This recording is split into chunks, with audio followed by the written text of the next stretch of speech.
അപ്രകാരം ഒരു ക്രിസ്മസ് ആഘോഷം കൂടി നമ്മുടെ രാജ്യത്ത് കടന്നുപോയി. ഒപ്പം ഈ ക്രിസ്മസ് ആഘോഷവുമായി ബന്ധപ്പെട്ട് ചില വിവാദങ്ങളും നമ്മുടെ രാജ്യത്ത് ഉണ്ടായി. നമുക്കറിയാം, തലസ്ഥാന നഗരിയിൽ ഒരു ക്രിസ്ത്യൻ പള്ളിയിൽ ഈ ക്രിസ്മസുമായി ബന്ധപ്പെട്ട് നടന്ന ഒരു പ്രാർത്ഥനാ യോഗത്തിൽ നമ്മുടെ സാക്ഷാൽ പ്രധാനമന്ത്രിയായ നരേന്ദ്രമോദി തന്നെ നേരിട്ട് വന്ന് പങ്കെടുത്തു. മണിക്കൂറുകളോളം ഈ യോഗത്തിൽ അദ്ദേഹം പങ്കുകൊണ്ടു. അതിൻ്റെ ചിത്രങ്ങളും വീഡിയോകളുമൊക്കെ നമ്മൾ കാണുകയും ചെയ്തിട്ടുണ്ട്. എന്നാൽ അതേ സമയത്ത് തന്നെ ഡൽഹിയിലും രാജ്യത്തിൻ്റെ വിവിധ ഭാഗങ്ങളിലും ഈ ക്രിസ്മസ് ആഘോഷങ്ങളുമായി ബന്ധപ്പെട്ട് ചില ആക്രമണ പരിപാടികളും നടന്നിട്ടുണ്ട്. ക്രൈസ്തവർക്കെതിരെ കയ്യേറ്റം നടന്നിട്ടുണ്ട്. ക്രിസ്മസ് ആഘോഷങ്ങളുമായി ബന്ധപ്പെട്ട് സംഘപരിവാറിൻ്റെ ഭാഗത്ത് നിന്ന് നിരവധി ആക്രമണങ്ങൾ ഉണ്ടായതായിട്ടും റിപ്പോർട്ട് ചെയ്യപ്പെട്ടിട്ടുണ്ട്.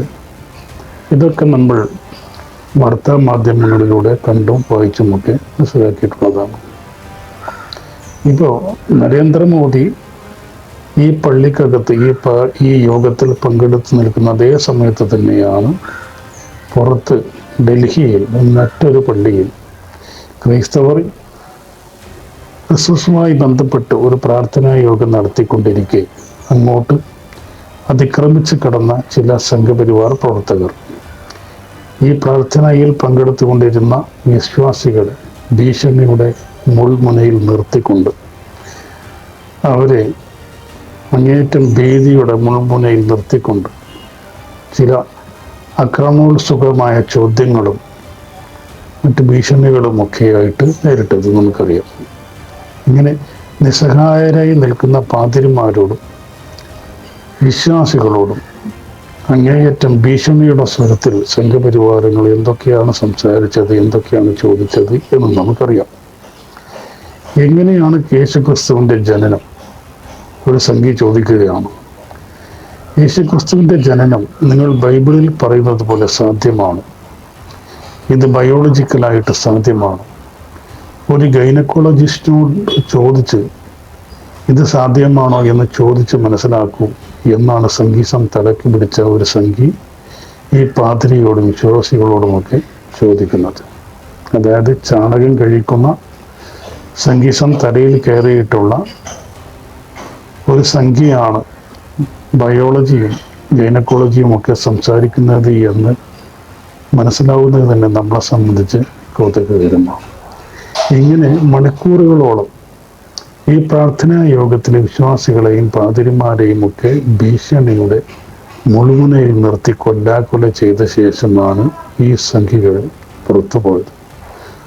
ഒരു വനിതാ സംഘടന പോലും കണ്ണിന് കാഴ്ചയില്ലാത്ത ഒരു വിശ്വാസിയെ ആക്രമിക്കുന്ന തല്ലുന്ന കാഴ്ചയും നമ്മൾ കണ്ടു.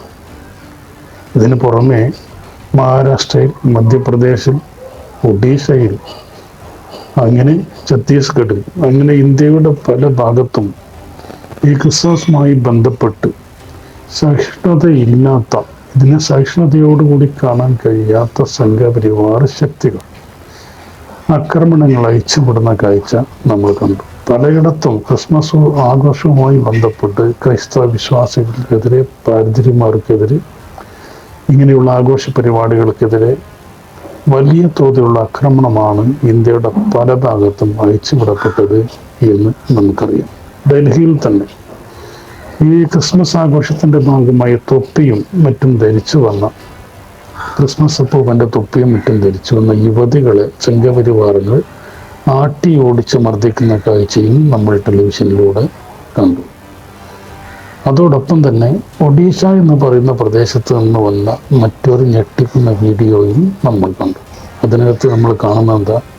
വഴിയോരത്ത് ഈ ക്രിസ്മസ് തൊപ്പികളും നക്ഷത്രങ്ങളും ഒക്കെ വിൽക്കുന്ന കച്ചവടക്കാർ, അതിലൂടെ വാഹനത്തിൽ സഞ്ചരിച്ചു വന്ന സംഖ്യകൾ വാഹനം നിർത്തി ഭീഷണിപ്പെടുത്തുന്ന കാഴ്ച ആണ് നമ്മൾ കണ്ടത്. ഇത് ഹൈന്ദവ രാഷ്ട്രമാണ്, ഇവിടെ ക്രിസ്ത്യാനിയൊന്നും ചിലവാകുകയില്ല എന്ന് പറഞ്ഞുകൊണ്ട് ഇതെല്ലാം കെട്ടിപ്പൊട്ടി സ്ഥലം വരണം എന്ന് ഭീഷണിപ്പെടുത്തി ആ കച്ചവടക്കാരെ ആട്ടി ഓടിക്കുന്ന കാഴ്ചയാണ് നമ്മൾ കണ്ടത്. ഇവിടെ ക്രിസ്മസ് തൊപ്പിയോ അല്ലെങ്കിൽ സ്റ്റാറോ ഇതൊന്നും വിൽക്കുന്ന പരിപാടി ഇവിടെ നടക്കുകയില്ല. നിങ്ങൾ ഹിന്ദു ആണോ എന്ന് പ്രത്യേകം ഈ സംഘപരിവാറുകാരൻ ചോദിക്കുന്നുണ്ട്. ഞങ്ങൾ ഹിന്ദു തന്നെയാണ് എന്ന് കച്ചവടക്കാരും പറയുന്നുണ്ട്. എന്തായാലും ഇതുവരെ പറ്റുകയില്ല. ഇത് ഹിന്ദു രാഷ്ട്രമാണ്. ഇവിടെ ക്രിസ്തുമതമായി ബന്ധപ്പെട്ട തൊപ്പികളും മറ്റ് സ്റ്റാറുകളും ഒന്നും വിൽക്കാൻ ഞങ്ങൾ സമ്മതിക്കുകയില്ല. അതുകൊണ്ട് ജീവൻ വേണമെങ്കിൽ എത്രയും പെട്ടെന്ന് സാധനങ്ങളൊക്കെ കെട്ടിപ്പൂട്ടി തലമിട്ടോടണം എന്നാണ് ഈ കാറിൽ വന്ന സംഖ്യയും കൂട്ടുകാരും ഭീഷണിപ്പെടുത്തുന്നത്. അപ്രകാരം ഈ ഭീഷണിക്ക് വഴങ്ങി മറ്റ് നിവൃത്തിയില്ലാതെ ഈ കച്ചവടക്കാർക്ക് തങ്ങളുടെ സാമഗ്രികളുമായിട്ട് കെട്ടിപ്പൂട്ടി തലംപിടുന്ന കാഴ്ചയും നമ്മൾ കണ്ടു. ഇങ്ങനെ ഇന്ത്യ രാജ്യത്തിൻ്റെ പല ഭാഗത്തും ഈ ക്രിസ്മസുമായി ബന്ധപ്പെട്ട് ഈ ആഘോഷങ്ങൾ അലങ്കോലപ്പെടുത്താനും അപകീർത്തിപ്പെടുത്താനും ഭീഷണിപ്പെടുത്തി ഇവരെ ഇതിൽ നിന്ന് പിന്തിരിപ്പിക്കാനും ഒക്കെയുള്ള വ്യാപകമായ ബോധപൂർവമായ ശ്രമം നടന്നിട്ടുണ്ട് എന്നുള്ളതാണ് നമുക്ക് മനസ്സിലാവുന്നത്. ഇതൊക്കെ ബജരംഗദള് ശക്തികൾ, അതുപോലെ തന്നെ വിശ്വ ഹിന്ദു പരിഷത്ത് ശക്തികൾ, ഇങ്ങനെ തുടങ്ങി RSSന്റെ വിവിധങ്ങളായ പോഷക സംഘടനകളാണ് നടത്തിയിട്ടുള്ളത്. ഇതൊക്കെ ഇവരുടെ രാഷ്ട്രീയത്തിൻ്റെ ഭാഗമായിട്ട് തന്നെ സംഘടിപ്പിക്കുന്നതാണ്. നമുക്കറിയാം സംഘപരിവാരങ്ങളുടെ പ്രാഥമികമായ രാഷ്ട്രീയ മുദ്രാവാക്യം തന്നെ എന്താണ്? 3 എമ്മുകളെ രാജ്യത്ത് നിന്ന് തുരത്തുക എന്നുള്ളതാണ്. അതായത് മുസ്ലിങ്ങൾ, ക്രിസ്ത്യാനികൾ, അതുപോലെ തന്നെ കമ്മ്യൂണിസ്റ്റുകാർ. ഈ 3 ശത്രുക്കൾ രാജ്യത്ത് നിന്ന് തുരത്തുക, ഉന്മൂലനം ചെയ്യുക എന്നത് തന്നെയാണ് ഇവരുടെ രാഷ്ട്രീയം. ഈ രാഷ്ട്രീയത്തിൻ്റെ ഭാഗമായിട്ട് തന്നെയാണ് ഈ ആക്രമണങ്ങളിങ്ങനെ അധികരിച്ച് വരുന്നത്. ഇന്ത്യ രാജ്യത്ത് ഓരോ വർഷം കൂടുന്തോറും ഈ ആക്രമണങ്ങൾ പെരുകുകയല്ലാതെ കുറയുന്ന ഒരവസ്ഥയില്ല.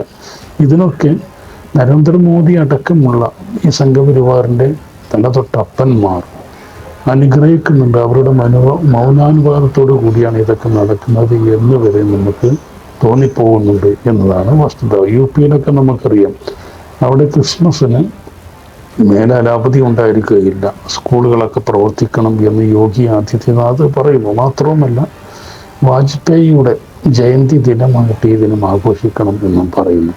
ഈ സംഘപരിവാറിൻ്റെ തലതൊട്ടപ്പന്മാരെ പോലെയല്ല വാജ്പേയി. അദ്ദേഹം മാന്യനാണ്. അദ്ദേഹത്തിൻ്റെ പേര് കൂടി ഇതിനോട് വലിച്ചഴച്ചുകൊണ്ട് കളങ്കപ്പെടുത്തുന്ന കാഴ്ചയാണ് നമ്മൾ കാണുന്നത്. ഇന്ത്യയുടെ പല ഭാഗത്തെയും സ്ഥിതി ഇതാണ് എങ്കിൽ കേരളത്തിലും ചില അനിഷ്ട സംഭവങ്ങളൊക്കെ ഉണ്ടായിട്ടുണ്ട്. ഈ സഹിഷ്ണുതയില്ലാത്ത സംഘികളുടെ ആശയങ്ങളും പ്രചരണങ്ങളും പ്രവൃത്തികളും കേരളത്തിലും സംഭവിക്കുന്നുണ്ട് എന്നുള്ള കാഴ്ചയാണ് നമുക്ക് കാണാൻ സാധിക്കുന്നത്. നമുക്കറിയാം തിരുവനന്തപുരത്ത് ഉണ്ടായ സംഭവം. തിരുവനന്തപുരത്ത് ഈ കഴിഞ്ഞ ആഴ്ചയാണ് കോർപ്പറേഷൻ്റെ ഭരണം ജനങ്ങൾ വോട്ടിങ്ങിലൂടെ BJP ഏൽപ്പിച്ചത്. അതിൻ്റെ പ്രതിപകരമായിട്ട് അവർ ചെയ്തത് എന്താണ്? തിരുവനന്തപുരത്തെ ചിന്മയ വിദ്യാലയത്തിൽ ക്രിസ്മസ് ആഘോഷങ്ങൾ പാടില്ല എന്ന് മാനേജ്മെൻറ്റ് പ്രഖ്യാപിക്കുകയാണ്. മാത്രവുമല്ല, നമ്മുടെ സാക്ഷാൽ ഗവർണർ തന്നെ പറഞ്ഞു, ഇന്ത്യൻ പോസ്റ്റൽ സർവീസുമായി ബന്ധപ്പെട്ട പരിപാടികൾ ഗണഗീതം ചൊല്ലണം എന്ന്. എങ്ങനെ ഇവരുടെ ഈ ഗണഗീതവും മറ്റു സംഘ ആശയങ്ങളുമൊക്കെ നമ്മുടെ സർക്കാർ ഓഫീസുകളിൽ കൂടി നടപ്പിലാക്കിയെടുക്കാൻ വേണ്ടി നമ്മുടെ ഗവർണറുടെ നേതൃത്വത്തിൽ കേരളത്തിൽ പോലും സംഘശക്തികൾ അതിശക്തമായിട്ട് പ്രവർത്തിക്കുന്നുണ്ട്, പരിശ്രമിക്കുന്നുണ്ട് എന്നുള്ള വസ്തുതയാണ് നമ്മുടെ മുമ്പിൽ വന്നു നിൽക്കുന്നത്. പാലക്കാട് കൊച്ചുകുട്ടികൾ നടത്തിയ ഒരു കരോള സംഘത്തിനെതിരെ RSSകായ അക്രമികൾ അവരെ ആക്രമിച്ചതും കള്ളുകുടിയന്മാരാണ് എന്നൊക്കെ പറഞ്ഞ് 11-12 വയസ്സോ പ്രായമുള്ള കുട്ടികളെ അധിക്ഷേപിച്ചതും അവരെ ആട്ടി ഓടിച്ചതും ഭീഷണിപ്പെടുത്തിയതുമായ കാഴ്ചകളും നമ്മൾ കണ്ടിട്ടുണ്ട്. ഇങ്ങനെയുള്ള സംഭവ വികാസങ്ങളൊക്കെ കേരളത്തിലും പതുക്കെ തലപൊക്കുന്നു എന്ന കാഴ്ചകളും വസ്തുതകളുമാണ് നമ്മളെ അസ്വസ്ഥരാക്കുന്നത്.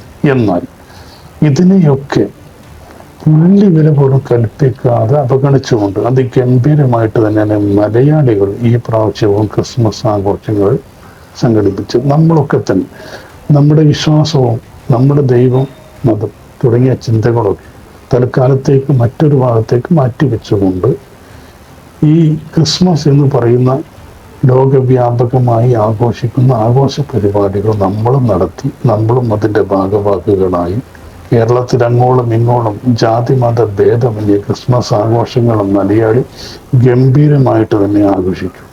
ചില അനിഷ്ട സംഭവങ്ങൾ കേരളത്തിലുണ്ടായ പശ്ചാത്തലത്തിൽ DYFI പോലെയുള്ള സംഘടനകൾ ഇവിടെ സമാന്തരമായ ക്രിസ്മസ് കരോൾ പരിപാടികൾ തന്നെ സംഘടിപ്പിച്ചു. ഇങ്ങനെയുള്ള ക്രിസ്മസ് കരോൾ സംഘങ്ങൾ കേരളത്തിൽ അങ്ങോളം ഇങ്ങോളം രാത്രി സഞ്ചരിച്ച് ഈ ക്രിസ്മസിനെ ഗംഭീരമാക്കി കളർഫുള്ളാക്കി എന്നുള്ള കാഴ്ചകളാണ് നമുക്ക് കാണാൻ സാധിച്ചത്. ഇത്തരമുള്ള കരോൾ സംഘങ്ങളിൽ നമ്മുടെ സംസ്ഥാനത്തെ നാനാവിധ ജാതി മത വിഭാഗങ്ങൾ, എല്ലാ ജാതിയും മതവും ഇങ്ങനെയുള്ള ചിന്തകളുമൊക്കെ മാറ്റിവെച്ചുകൊണ്ട് ഗംഭീരമായിട്ട് ഈ പരിപാടികളിൽ പങ്കെടുത്തു.